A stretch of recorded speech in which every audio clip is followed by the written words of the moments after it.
80%. O tyle wzrosły ceny najtańszych nowych samochodów w Polsce. Najtańszy z nich, Dacia Sandero, jeszcze w 2020 roku można było kupić za 32 900 zł.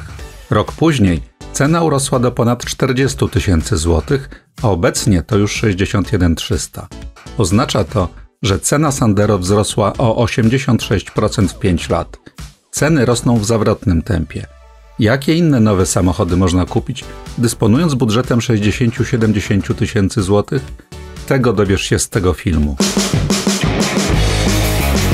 10 najtańszych nowych samochodów w Polsce.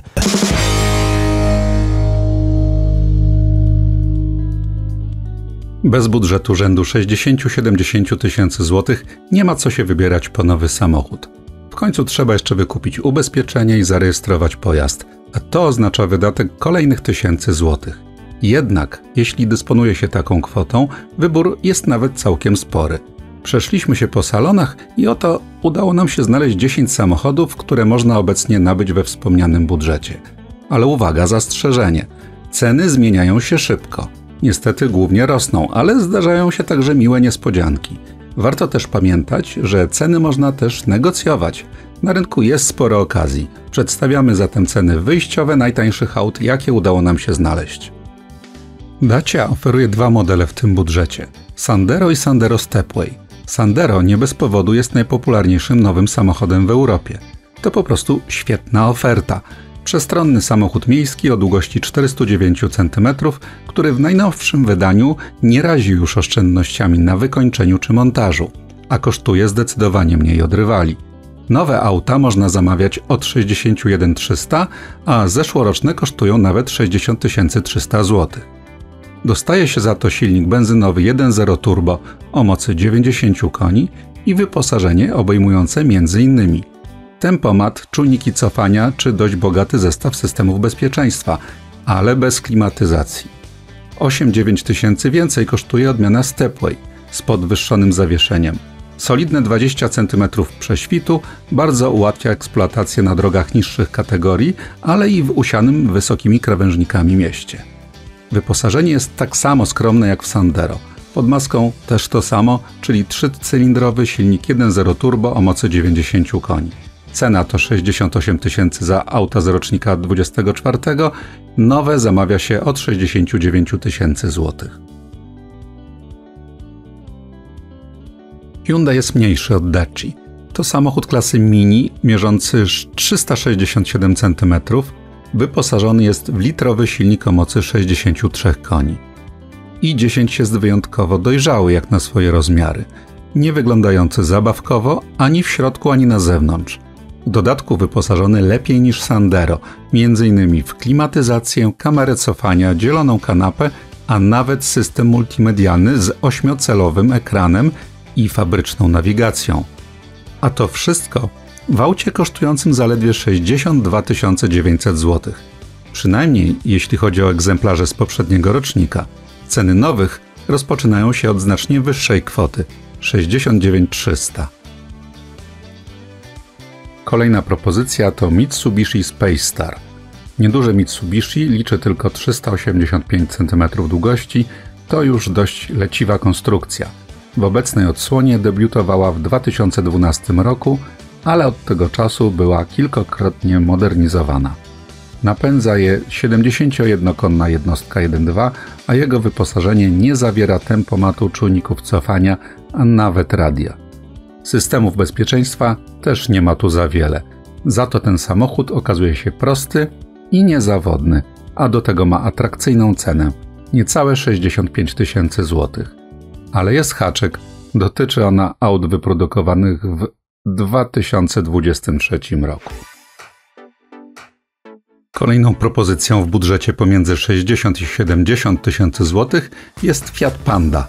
Do salonu Fiata wprawdzie właśnie trafia nowa, elektryczna Grande Panda, ale trzecia generacja popularnej Pandy, która debiutowała w 2011 roku, tak to nie pomyłka, 14 lat temu, pozostaje w ofercie.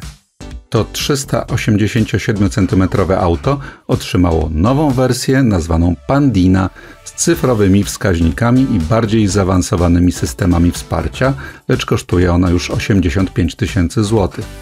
Ale wciąż można wybrać nieco prostszą, skromniej wyposażoną, dotychczasową Pandę, której cena wynosi obecnie 64 900 zł plus 500 zł opłaty transportowej. Dysponuje ona silnikiem 1.0 o mocy 70 koni i ma dość skromne wyposażenie. Następną propozycją jest najmniejsza Toyota, czyli Aygo X. Liczy sobie tylko 3,7 metra długości, wyposażona jest w 72-konny silnik 1.0 i w podstawowym wydaniu kosztuje 66 900 zł, ale oferuje co nieco w zamian. Po pierwsze, zwiększony prześwit. Aygo X to de facto najtańszy crossover na rynku. Po drugie, atrakcyjny design oraz ciekawe kolory.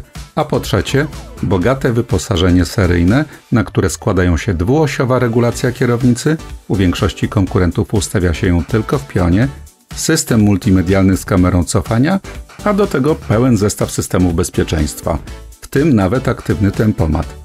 Jest to więc nieco droższa oferta, ale oferująca też dużo więcej. Kolejna oferta pochodzi z salonu Opla i jest to miejska Corsa, która na tle poprzedników prezentuje się jako całkiem poważne auto.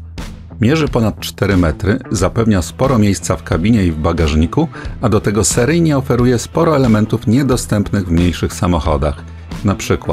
elektrycznie sterowane tylne szyby czy reflektory LED. W przeciwieństwie do nich pozwala też dokupić m.in. asystenta martwych pól, przednie czujniki parkowania, elektrycznie składane lusterka oraz podgrzewanie foteli i kierownicy. Cennik otwiera wersja Edition z jednostką 1.2 turbo o mocy 100 koni mechanicznych, kosztująca 74 900 zł.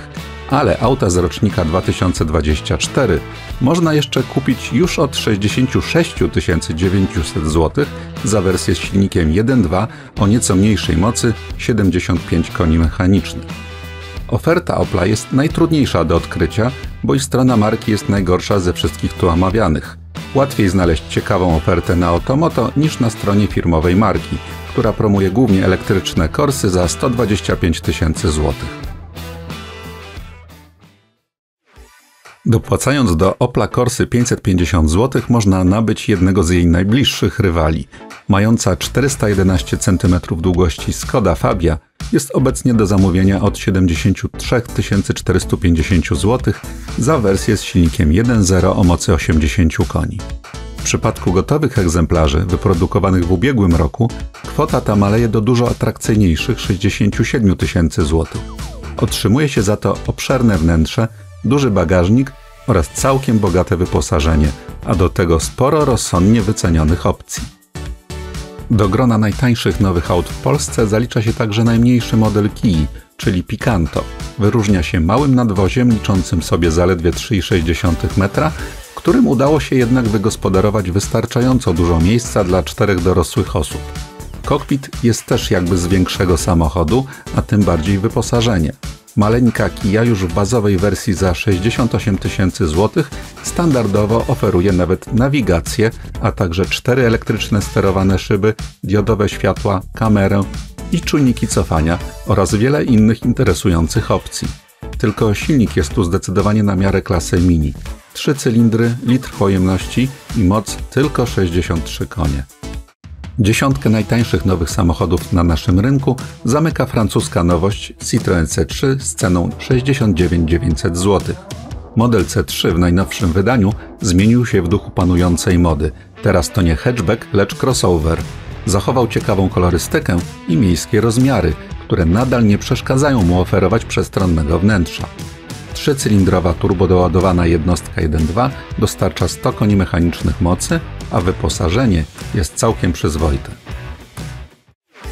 Z naszego przeglądu rynku wynika, że da się jeszcze kupić nowy samochód poniżej 70 tysięcy złotych, choć nie ma co ukrywać, jest to coraz trudniejsze. Okazją są egzemplarze z ubiegłego rocznika, a nawet z roku 2023. Tanio jednak już nie jest i raczej już nie będzie. Oto pełna lista modeli, które udało nam się znaleźć, a my dziękujemy za obejrzenie naszego filmu i zapraszamy na kolejne.